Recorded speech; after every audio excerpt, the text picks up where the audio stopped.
Merci d'être une fois de plus avec nous dans Agir pour. Agir pour est votre émission de coaching et cette émission vous parle du développement personnel. Le développement personnel est cette science qui met à la disposition de qui veut bien les moyens nécessaires pour atteindre des objectifs, des moyens nécessaires pour booster, pour changer et pour vivre comme on le souhaite. Dans Agir pour aujourd'hui, nous allons aborder une thématique qui n'est pas des moindres, oser inviter le changement dans sa vie. Oui, nous allons aborder ce thème parce que il est constant, il est habituel que cette question nous soit posée, la question du changement. Parfois on me dit, coach, je ne parviens pas à changer ma condition de vie. Coach, comment faire changer les choses? Comment faire bouger les choses? Les réponses sont certes parfois apportées, mais aujourd'hui, nous avons jugé bon de le faire de façon solennelle ici, pour que nous puissions apporter une réponse qui pourrait aider plus d'une personne. Alors, dès que l'on parle du changement, on fait tout de suite, surtout pour nous autres habitants des pays laïcs, on fait allusion à Dieu. Et beaucoup de gens savent que le changement est l'apanage même de Dieu. C'est Dieu qui change les choses. Oui, je suis d'accord. Mais le changement d'une condition de vie, le changement d'une vie qui stagne, ne relève pas du bon Dieu. Ça peut paraître comme choquant, ça peut paraître comme sacrilège, mais nous sommes ici pour vous le dire, faire savoir ce que nous savons pour aider plus d'une personne. Alors, et quand on réalise que le bon Dieu, il est tellement bon qu'il a façonné l'homme à son image et à sa ressemblance, ça c'est ce que nous répétons tous, tout le temps, ce qui est d'ailleurs vrai. Et s'il a fait l'homme à son image et à sa ressemblance, lui qui a pu changer des choses, lui qui a pu créer ce que nous voyons, ce qui existe, a été créé par lui, mais s'il nous a fait à son image et à sa ressemblance, cela suppose qu'au-dedans de nous, nous avons ce pouvoir que lui a utilisé. Parce qu'il ne peut pas nous créer à son image et à sa ressemblance et retenir ce pouvoir. Donc, au-dedans de nous, nous avons ce pouvoir. Il n'est donc pas question de se mettre à blâmer ce Dieu, de considérer ce Dieu comme un coursier, un petit coursier à qui on dit « fais ceci, fais cela pour moi, change ma vie, fais ceci, fais cela pour moi ». On considère ce Dieu comme un coursier. Et là, il s'en moque, dit « par manque de connaissance, mon peuple meurt ». Nous le lisons tout le temps. Par manque de connaissance, mon peuple meurt. Pourquoi? Parce qu'il est conscient qu'au-dedans de nous, il y a un pouvoir, il y a des principes spirituels qui, lorsque nous les appliquons, lorsque nous les respectons, nous faisons exactement comme lui. Donc, pour changer une condition de vie, on n'a plus besoin de crier après Dieu, on n'a plus besoin de considérer Dieu comme un coursier. Prenons le cas de celui qui a inventé le pain. Vous imaginez que ce monsieur n'a même pas eu besoin d'un SMS que le bon Dieu lui envoie un message ou que le bon Dieu lui envoie un songe pour qu'il crée, pour qu'il invente le pain que nous aimons tant. Non, il a simplement il a considéré le blé comme un produit inventé ou créé par le bon Dieu, et ce blé lui a permis de façonner, d'inventer la farine, et avec la farine, il a inventé du pain. Lui, il s'est arrêté là certainement, et quelqu'un d'autre est venu pour utiliser la même farine pour inventer le gâteau.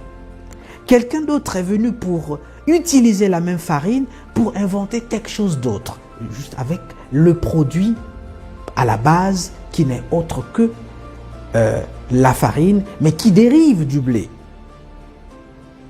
Et le bon Dieu, là où il est, j'avoue qu'il ne faisait qu'applaudir parce qu'il voyait éclore dans cette personne le pouvoir du changement qu'il a placé, qu'il a enfoui dans l'homme. Quant aux autres qui n'ont que leur temps pour se plaindre, qui ne sont que là à se plaindre tout le long de la journée, le bon Dieu souffre de voir ces gens souffrir, alors qu'au-dedans d'eux, ils égorgent, ils ont un pouvoir illimité.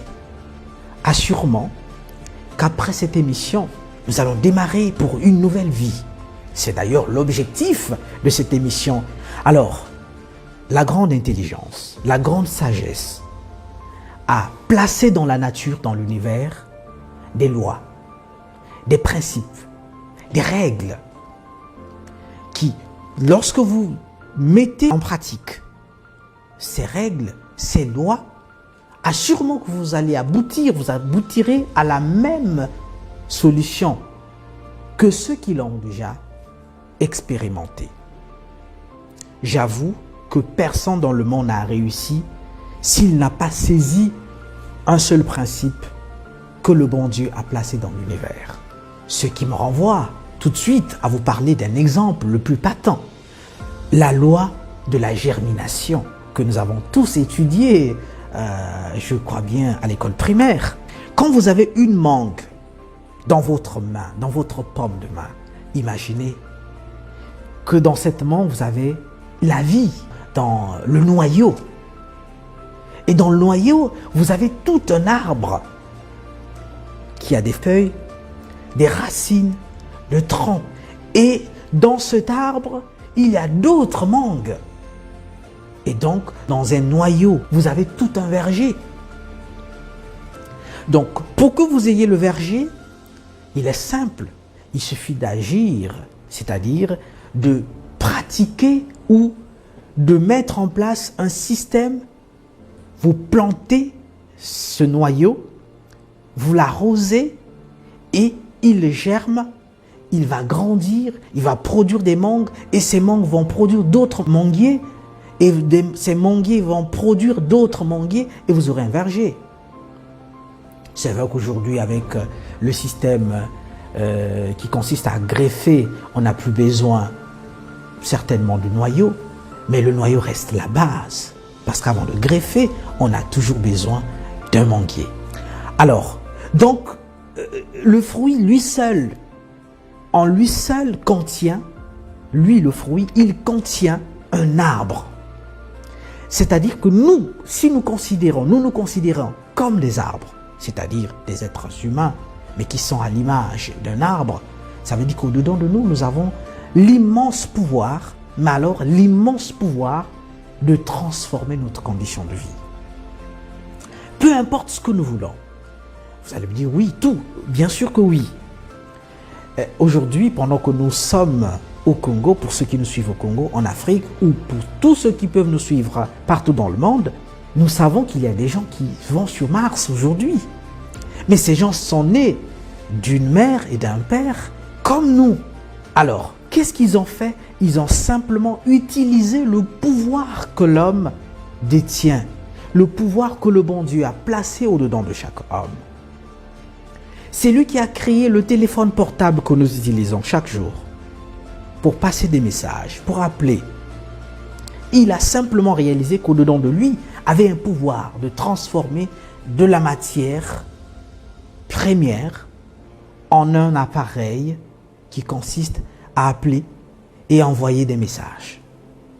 C'est lui qui a inventé le véhicule qui nous permet de nous déplacer. Il a simplement réalisé qu'au-dedans de lui, il y avait un pouvoir de changer la condition humaine. Au lieu de continuer à marcher, au lieu de continuer à traîner, il a inventé un engin. Là, c'est des exemples, assez d'exemples pour prouver que nous sommes détenteurs d'un pouvoir, d'un immense pouvoir. Mais ce pouvoir n'est pas à découvert. Ce pouvoir est mis quelque part. De la même façon, nous avons parlé d'une mangue. Et la mangue, au-dedans, il y a un noyau. Il y a un pouvoir dans le monde, mais qui n'est pas à la traîne. On l'active. En l'activant, vous aboutirez certainement, mais alors certainement, à des fins qui vont bouleverser le monde. Parlons de ce processus. Le processus du pouvoir du changement nécessite quelques étapes. La première, nous l'avons appelée le vouloir. Oui, le vouloir. Toute chose ne peut être réelle ou réalisée que lorsque nous voulons. Et il y a un adage souvent qu'on entend dire que vouloir, c'est pouvoir. Donc si nous voulons, assurément que nous pouvons. La première étape dans tout changement, c'est le vouloir. Vous voulez? Oui, ça veut dire que vous pouvez. Mais ça ne s'arrête pas là. Quoique, il y a certaines personnes qui ne veulent même pas, qui n'ont même pas besoin du changement. Bon, celles-là ont certainement un autre problème, mais le vouloir, il est naturel. Vouloir changer la condition, c'est naturel. Vouloir changer la condition de vie, c'est naturel. Donc, nous pouvons changer notre condition à partir du moment où nous voulons que ça change. Et quand nous voulons, la deuxième étape, c'est que nous devrons décider.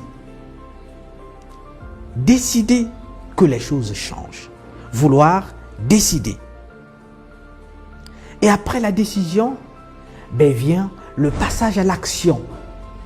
On ne veut pas et on ne décide pas pour croiser les bras. Non, on décide, on veut, on décide et puis on passe à l'action.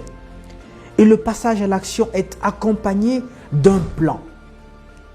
On doit mettre en place un plan d'action. Ce que nous voulons, ce que nous avons décidé, doit suivre une logique. Et la logique, c'est le plan. Par la suite, c'est quoi? C'est mettre des moyens de prononcer ce que nous avons mis en place. Si c'est la guérison, par exemple pour celui qui est malade, nous savons que dans l'univers traîne la guérison parce que le bon Dieu a mis dans l'univers les moyens nécessaires, les mécanismes nécessaires pour que quiconque soit guéri. Alors, nous devions prononcer ce que nous avions choisi comme moyen, comme procédure, c'est-à-dire le plan que nous avons mis en place. Et nous devions prononcer cela, prononcer. La suite, après la prononciation, c'est que nous devions visualiser, voir ce que nous voulons voir. Ce que nous voulons voir dans notre vie. C'est nous-mêmes qui voulons. Et nous devons savoir que ça, c'est ce que nous voulons. Et donc, cela doit arriver. Nous voyons cela au-dedans de nous. Après, il faut mettre en place un écosystème d'ondes positives. Parce que le risque est grand que l'on retombe dans les vieilles habitudes, dans le vieux système. Donc, mettre en place un écosystème d'ondes positives pour faire face à ce que nous allons appeler ici le passage déroutant. C'est-à-dire le risque de retomber dans les mêmes choses. Veillez à ce que, 1. Que nous ne soyons plus à côté des personnes qui peuvent facilement nous faire retomber dans le vieux système, dans les vieilles habitudes. 2, ne plus visiter un certain milieu, ne plus aller dans un certain milieu qui sont susceptibles d'être appelés milieux négatifs. Alors, 3, choisir désormais les propos, parce que c'est sur notre langue que se trouve le pouvoir du changement, j'allais dire le pouvoir de la vie et de la mort. Donc ici le changement, nous le considérons comme étant le pouvoir de la vie. Donc attention à ce que nous allons dire, à ce que nous allons écouter, à ce que nous allons voir. Et ça fera que nous puissions contrer le risque de retourner dans les vieilles habitudes. Et ça se fait en 21 jours. Au bout de 21 jours, si vous avez fait ce travail, croyez-moi que le changement sera constaté avec beaucoup d'énergie, avec beaucoup d'engouement, avec beaucoup d'admiration. 21 jours, c'est le temps requis pour constater un changement dans la vie d'un être humain qui désire que les choses changent et qui a suivi le parcours, sinon le processus du changement. C'est vrai que quelqu'un d'autre pourrait dire que ce processus ou les éléments que nous avons cités ne sont pas forcément les seuls, mais nous venons de citer là les éléments assez nécessaires pour qu'un changement intervienne dans la vie d'un être humain. Ce qui a été d'ailleurs expérimenté par moi-même personnellement, vous pouvez aussi le faire parce que quiconque suit le même processus aboutit au même résultat. Merci d'avoir été de nôtres dans cette émission Agir pour. Nous vous donnons rendez-vous très prochainement pour un nouveau numéro et ça sera avec le même plaisir sur NTI Média. À très vite et merci.